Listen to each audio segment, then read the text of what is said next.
Sem espinhas. Sem espinhas. Sem espinhas. Sem espinhas. Hoje, para me ajudar a tirar as espinhas à ciência, tenho comigo Elsa Frouf. Bom dia, Elsa. Olá, bom dia. Antes de começar, gostava que partilhasses connosco não só a tua carreira enquanto investigadora, que nos falasses um bocadinho de como é que tudo começou, mas que partilhasses também qual é que é o teu prato preferido.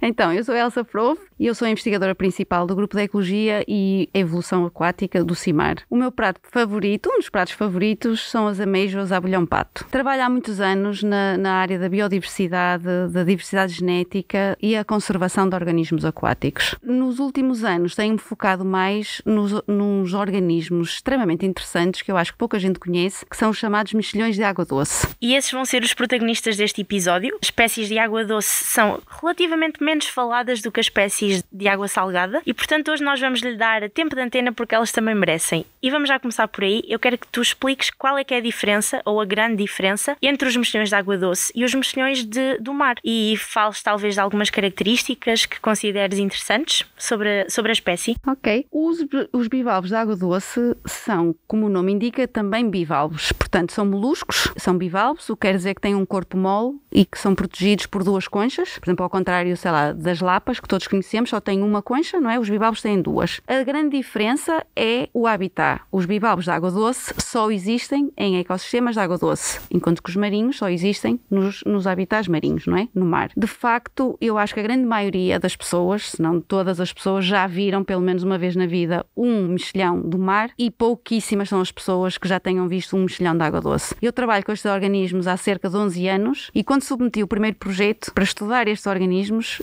confesso que nunca tinha visto um num rio. São organismos que existem em grande abundância quando as populações são saudáveis, mas de facto não são fáceis de ver, que existem no fundo dos rios, enterrados, semi-enterrados nos leitos dos rios. Portanto, a grande diferença é essa, é o habitat onde vivem. Mas há mais diferenças. Estes organismos são muito especiais. Eles são muito especiais porque, por exemplo, a concha é diferente dos bivalves marinhos. É uma concha mais densa, mais pesada. São organismos que conseguem viver muito mais anos, têm um ciclo de vida muito maior, não é, do que os bivalves marinhos. O ciclo de vida é bastante diferente. Por exemplo, os mexilhões do mar, a fecundação é externa e aquilo rapidamente passa, o ciclo de vida é rápido. Os bivalves de água doce têm ciclos de vida muito mais demorados. O macho lança o esperma para o rio, a fêmea apanha o esperma, vamos assim dizer, e a fecundação dá-se internamente. E depois as larvas só são libertadas pela fêmea. São organismos que não nascem já completamente desenvolvidos, enquanto que os marinhos já estão desenvolvidos, e estes não. Precisam de um peixe para completar o ciclo de vida. Portanto, as larvazinhas que saem da fêmea depois enquistam um peixe, sem malefício para o peixe, e ficam, dependendo das espécies, até 9 meses ou mais no peixe, e só depois é que saem, largam o peixe e caem no leito do rio já completamente formados. Portanto, são ciclos de vida diferentes, não é? São muito, muito diferentes. Também por serem bivalves, mas os marinhos também, mas os bivalves de água doce, uma das grandes funções ecológicas é precisamente a purificação das águas. Os bivalves de água doce são conhecidos também como engenheiros de ecossistemas. Há várias espécies com esta categoria, digamos, engenheiros de ecossistemas. Os bivalves de água doce são conhecidos por isto. Porquê? Porque, como digo, agem como biofiltros naturais. Dependendo das espécies, podem filtrar entre 2 e 5 litros por hora. Portanto, há espécies que filtram 50 litros por dia, dependendo das espécies. Estes bichos existem em populações grandes. Uma população saudável de mexilhões de água doce tem muitos indivíduos, milhares de indivíduos, e portanto é fácil perceber se um indivíduo filtra 50 litros de água num dia. Milhares de indivíduos de facto têm um poder extraordinário de filtração. Isto tem um impacto muito grande no ser humano, diretamente, não é? Porque eles purificam a água e portanto nós vamos beber uma água mais limpa, mas também em todos os organismos que existem no rio, não é? Onde os mexilhões de água doce existem. O facto de filtrarem a água não é só filtram a água e as partículas que estão na água passam a ficar dentro do organismo organismo e, portanto, a água fica mais limpa. Isso é uma coisa, portanto, consegue-se ver isso, mas também purificam a água no sentido de, como são filtradores, retêm, por exemplo, bactérias, toxinas, que são prejudiciais para o ser humano. Portanto, eles retêm essas bactérias e nós não temos esse problema, não é? A água fica limpa. Para além disso, tem uma característica que eu acho que esta muito pouca gente conhece, que é eles produzem pérolas. Nessa sequência de ideias, eu gostava que tu também explicasses um bocadinho como é que se forma uma pérola. Ou seja, eles têm a capacidade, essa enorme capacidade, que eu creio que até já era conhecida, ou pelo menos era mais valorizada antigamente, e acho que podia ser interessante explicares a formação, porque a imagem que nós temos de uma pérola é uma bolinha branca tão perfeita, e se calhar podia ser interessante explicares como é que essa bolinha surge, porque pensando num mexilhão, que não é propriamente um bicho muito bonito, como é que consegue criar uma coisa tão bonita e tão valiosa, no fundo? Sim, de facto as pérolas são extraordinárias, não é? As pérolas já foram mais cativantes do que nos dias de hoje, mas continuam de facto a ser extraordinárias. As pérolas são gemas orgânicas, ou seja, são criadas pelos seres vivos, não é? Ao contrário, por exemplo, de uma safira ou de um diamante, não é? Que é criado por processos geológicos. Começa logo por aí. E então como é que isto se forma? Os mexilhões por dentro da concha têm uma substância lisa, cristalina, que se chama nacre. E esse nacre é o que forma, portanto, o interior da concha. E quando entra um invasor dentro do... O nacre é a madrepérola? É também conhecido por madrepérola, exatamente. Portanto, a concha por dentro, se virmos um bivalve por dentro, tem uma substância cristalina, branquinha, depende das espécies, portanto tem várias cores. Neste caso em específico desta espécie que eu estava a falar é branca, mas há várias cores, e que é constituída por carbonato de cálcio, mas também algumas proteínas fibrosas. E, portanto, quando entra um organismo, seja um parasita ou um bocadinho de areia, ou o que seja, o bivalve, para se defender, começa a produzir este tal nacre, não é? Tapando o organismo invasor, com várias camadas, sucessivamente, vai crescendo, vai sobrepondo várias camadas, e com o tempo é isto que forma a pérola. Claro que uma pérola demora vários anos a ser formada, também são eventos muito raros, dependendo das espécies, mas, por exemplo, no mexilhão de rio é preciso sacrificar 3.000 indivíduos para se encontrar um com uma pérola, portanto são extremamente raras, daí talvez o seu poder, o seu valor económico do antigamente, porque eram de facto objetos, continuam a ser, não é? Objetos extremamente raros. E prova disso é a teoria da Cleópatra. Queres-nos contar um bocadinho sobre isso? Sim, há várias reza a lenda de que uma delas de facto já vem da Cleópatra. Já havia antigamente, mesmo na mitologia grega, já há vários casos em que de facto a pérola era usada. A Cleópatra é engraçado porque o valor das pérolas era tão elevado que reza a lenda que, para demonstrar o seu amor ao seu amante, digamos, ela dissolveu uma pérola gigante que valia imenso dinheiro em vinagre para demonstrar o amor ao Marco António. Mas há várias histórias também. Por exemplo, há quem diga que Júlio César, portanto o imperador romano, invadiu a Grã-Bretanha porque a Grã-Bretanha era conhecida por ter muitas populações de milhares de indivíduos, precisamente do mexilhão de rio. Portanto, as pérolas eram muito bonitas e eram muito conhecidas, e por isso é que ele invadiu a Grã-Bretanha. Mas as pérolas são usadas há milhares de anos, há muitos anos. Mais recentemente, nós, por exemplo, encontramos em brasões de armas também. Há vestidos antigos bordados com pérolas. Há coroas, por exemplo, a coroa da rainha da Escócia também tem pérolas de mexilhões de rios. As pérolas, de facto, são conhecidas desde a antiguidade.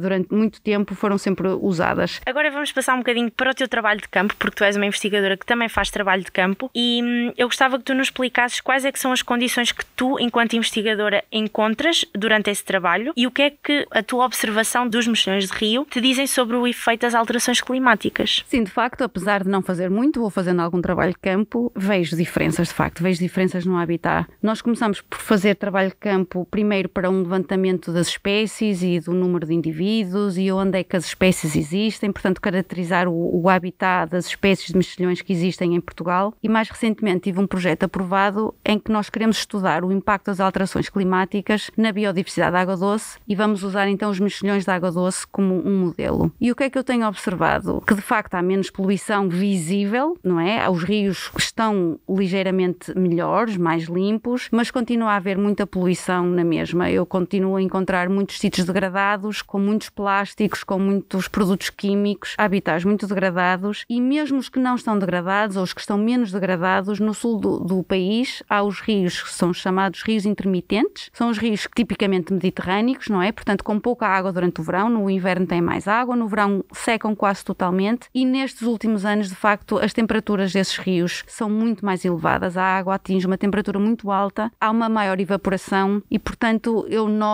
consigo ver isso, de facto, que as alterações climáticas estão a provocar os chamados efeitos físicos, não é? Os impactos diretos. Há pouca água e está mais quente. Dentro dessa ideia, que tipo de resultados é que vocês têm tirado desta investigação e o que é que vocês ainda esperam concluir? Porque é uma investigação relativamente recente, tem cerca de um ano, não é? Um ano e meio. E não sei, acho que podia ser interessante explicar-vos um bocadinho o que é que vocês já conseguiram concluir, o que é que ainda falta concluir e por aí. Ok. Ora bem, o que falta concluir é imenso, não é? Nós, apesar de tudo, apesar de eu já estar a estudar estes sistemas já há cerca de 11 anos, há muita coisa que não se sabe. Estes organismos, de facto, têm aquelas características todas extraordinárias que eu referi no início, mas ainda há muito pouco conhecimento sobre estas espécies e, portanto, há muito ainda por descobrir. Neste caso em concreto, neste projeto em específico, em que nós vamos tentar estudar o impacto das alterações climáticas, nós vamos tentar sequenciar mais 3 genomas. Nós já sequenciamos um genoma de mexilhão de rio há cerca de um ano. Os genomas dos mexilhões de rio existentes são muito poucos, há menos de meia dúzia. Portanto, vamos tentar aumentar a informação, que de facto é muito escassa, para depois tentar perceber, de facto, em termos genómicos, o que é que se passa com estas espécies, quais são as adaptações. Será que eles conseguem ter alguma coisa, alguns genes, alguma adaptação que lhes permite ou que lhes vai permitir sobreviver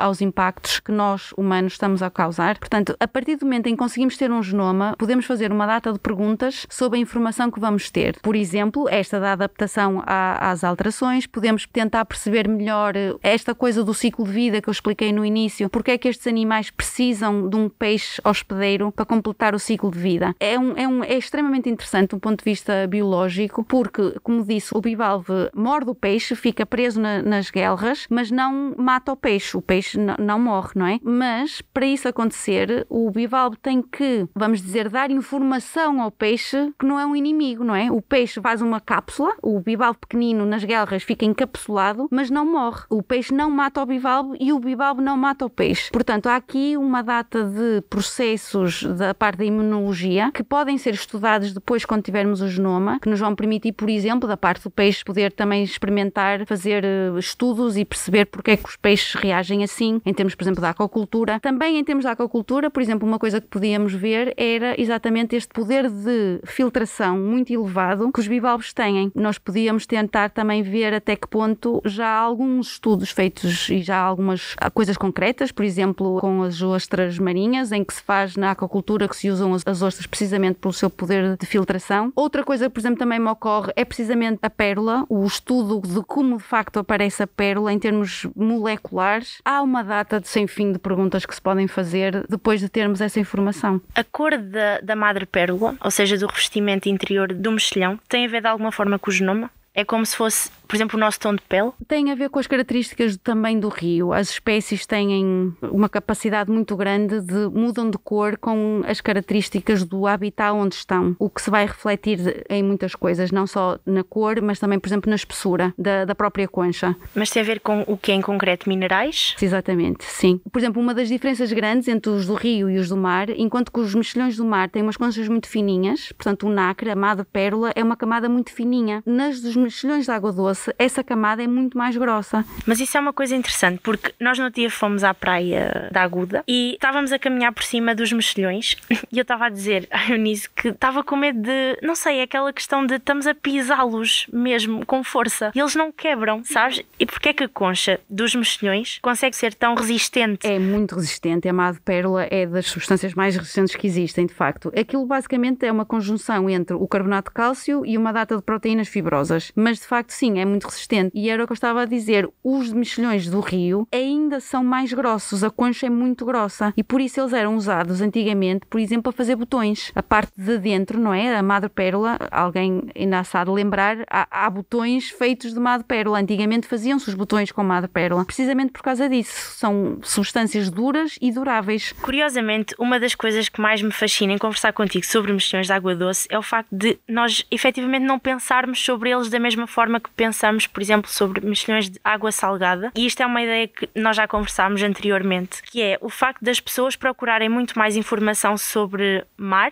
oceano, em comparação com rio. Porquê é que tu achas que isso acontece? Sim, de facto é muito estranho. É muito estranho. Eu não consigo entender muito bem, porque na realidade nós, como humanos, sempre existimos e evoluímos, não é? As civilizações antigas foram sempre feitas ao lado de rios. As grandes cidades de hoje em dia estão construídas ao lado dos rios. Os rios sempre fizeram parte da nossa cultura, da nossa vida. Os rios, não é? É a base da vida. Já os egípcios fizeram os canais de irrigação no Nilo, não é? Para a agricultura, com um impacto gigantesco. De facto, não sei explicar e não consigo entender muito bem o porquê de nós não prestarmos a atenção, que no meu ponto de vista devíamos prestar, não é? A atenção devida aos rios. Apesar de termos melhorado, nota-se de facto de há uns anos para cá, a poluição dos rios não é tão grave. Aqui na Europa, é preciso dizer, porque há sítios na Ásia, na África, em que a poluição dos rios é gigantesca. De facto, eu não consigo entender muito bem isso, porque o rio é a base da vida no sentido em que nos dá a água que nós bebemos, como humanos precisamos da água, nós e todos os organismos precisamos da água doce para haver vida, é preciso água, mas depois tem todos os outros impactos, não é? Que é, nós precisamos de água para a agricultura, nós precisamos de água para a indústria, a água de facto é a base de tudo e é um bocado estranho perceber que é como se estivéssemos dormentes em relação aos rios, talvez, estamos habituados a ver os rios ali e já não lhes prestamos atenção. Por exemplo, uma pesquisa rápida no Google que eu fiz no outro dia, se nós formos ao Google e pusermos alterações climáticas e a palavra oceano, ou alterações climáticas e rios, vemos que o número de resultados que obtemos para as alterações climáticas, os efeitos provocados nos oceanos, é muitíssimo maior do que nos rios. E se restringirmos essa pesquisa às notícias, então aí é incrível. Basicamente, só se fala do ambiente marinho. As pessoas nas férias vão de férias para a praia. Já não se vai tanto aos rios, não sei, não percebo muito bem o porquê. Sim, mas tu falavas de uma ação que, lá está, é a questão de... São ideias que nós temos já pré-concebidas e interiorizadas, de tal forma que não as questionamos. E acho que é importante também chamar a atenção nesse sentido de porque é tão importante preservar não só os mexilhões de água doce, mas os rios em geral. E tu falavas da limpeza de rios, que é uma coisa que efetivamente não existe, ou existe muito pouco quando comparada com a limpeza das praias. E acho que poderia ser bom concluir neste jeito de... É importante. É muito importante, é a base, a água é a base da vida e, portanto, eu acho que se nós agora já estamos mais dispostos a perder um par de horas por mês a ir limpar uma praia, eu acho que também deveríamos estar dispostos a perder um par de horas também a limpar um rio. Há muita poluição, infelizmente ainda, há muitas coisas que nós podemos fazer para ajudar os rios. E poupar o trabalho aos mexilhões, que assim não tem que filtrar tanto lixo. Exatamente. Obrigada, Elsa. Nada. Os mexilhões de água doce não são tão conhecidos entre nós, mas não é por isso que não deixam de ser organismos interessantes. Se quiseres saber mais sobre eles, passa pelas notas deste episódio.